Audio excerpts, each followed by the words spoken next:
Қайырлы күн баршаға, қалдарыңыз қалай? Бүгін сіздерге дәмі ауызда еритін өте дәмді болып шығатын зебра пирогының рецептін ұсынбақпын. Ең алдымен жұмыртқа мен шекерді аппақ пена болғанша, көлемі 2 есе ұлғайғанша жақсылап миксерлейміз. Жұмыртқалы массаның үстіне қаймақ және де сұйық майды құйып, тағы да миксерлейміз. Миксерлеп болған соң ас содасын және де сірке суын араластырып қамырымызға қосамыз. Менде ол жері видеоға түспей қалыпты. Оның барлығын бірден қосып жібермейміз, себебі қамырымыз отырып қалуы мүмкін. Сол үшін екіге бөліп, ситодан өткізе отырып миксерлейміз.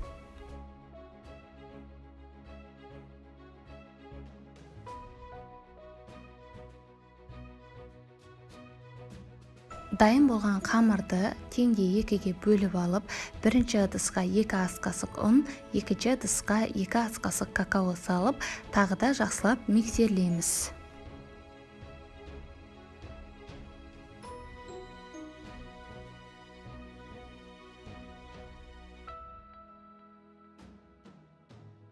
Диаметрі 22 немесе 24 сантиметрлік формаға бисквитті қамырларды кезек-бе-кезек 2 ас қасықтан құйып шығамыз.